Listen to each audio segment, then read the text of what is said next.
want to say thank you all for watching, commenting, subscribing, and being part of the Joe Blue Sports Report. Without you guys, as well as you ladies, you know that this literally does not work. It is about 9 o'clock on Saturday night. We have, 16 hours from now, we've got actually games going on. And I'm working here in the workshop because I've got some pieces that we give away. You know, every Sunday, game time, we end up saying thank you for the super chats and for the channel members and things like that. And we give stuff away. So that's where I'm here working on this stuff right now. And just thinking about the game. Hold on for 1 second here. Let me do this real quick.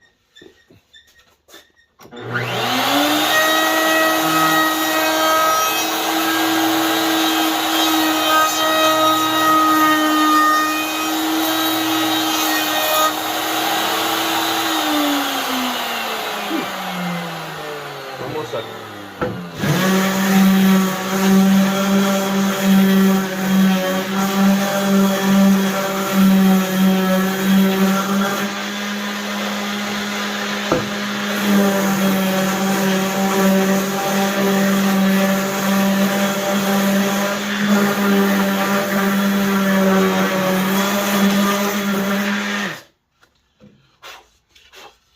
All right, come with me, guys. Okay. Whew. There's always work to do here at my house, and we're trying to get her done. I got to get this to Philip. He doesn't know what's coming, but I got to get it to him. Sitting here thinking about everything that is the Dallas Cowboys, and you could probably say maybe I'm a little obsessed with getting stuff done for them boys. But thinking about the return of the Dak Prescott, our quarterback, our leader. And I'm curious how everything's going to go. This is going to be interesting to see how rusty he is. You know, some people are saying that he should get a pass for the first game because he hasn't played in 6 weeks, and having broke his hand and such, that you can't expect a whole lot. But I think that Dak is on a mission to show the world what he brings, because he has been very much, as always, misaligned by the media and stuff, and, well, quite frankly, the fans as well. You would think that Dak Prescott was, that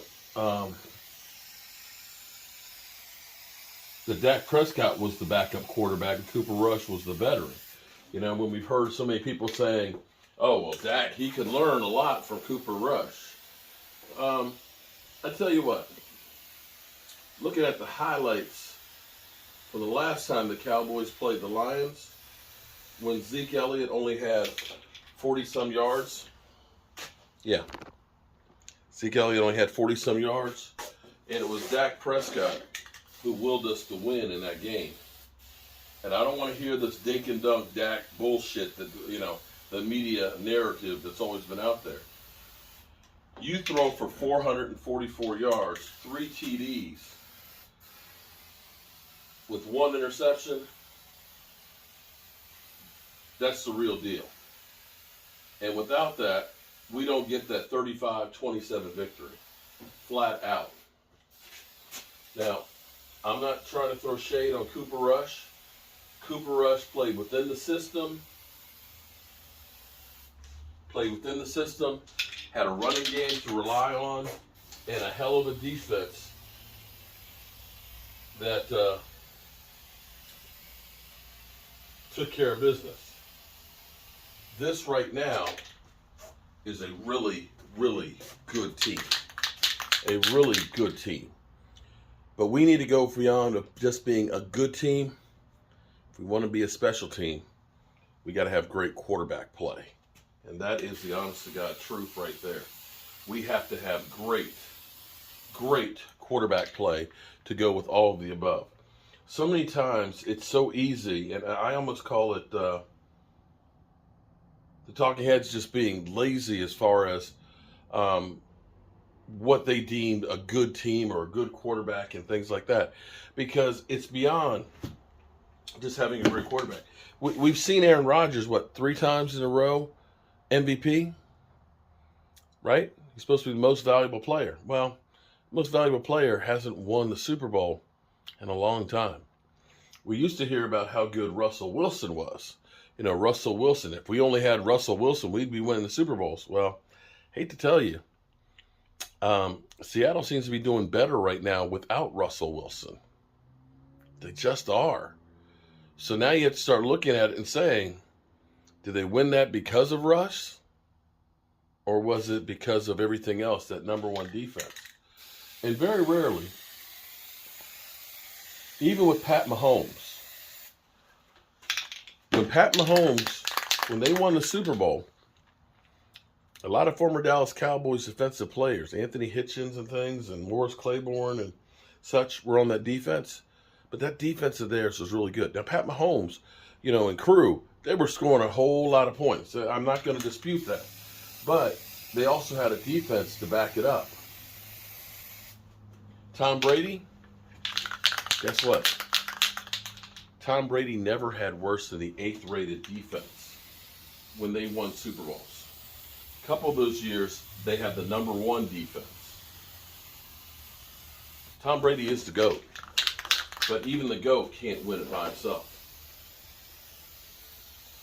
Take the Eagles even. You know, Nick Foles got the statue out front, but you've got to go ahead and also give credit to that defense of theirs and that running game, because with that stuff, they were able to play ball control. There's no quarterback out there ever that's won Super Bowls on their own by themselves. And as much as we talk about, you know, how great Troy Aikman was, understand, he only had 1 season of 20 touchdown passes or more. 1. They had the best running game in football, number 1 defense, great wide receiver. It takes it all to win the Super Bowl. Quarterback is a main component, but it ain't the only one. So these will dry here for about an hour and a half. I'll come back out here, spray them one more time before I go to bed, and then come tomorrow, some of these are going to be coming to you guys. And this is one of those joys for me when somebody says, I got my shot glass or I got my print. It makes life and all the work that I do and staying up late and stuff worthwhile. Appreciate y'all. Peace.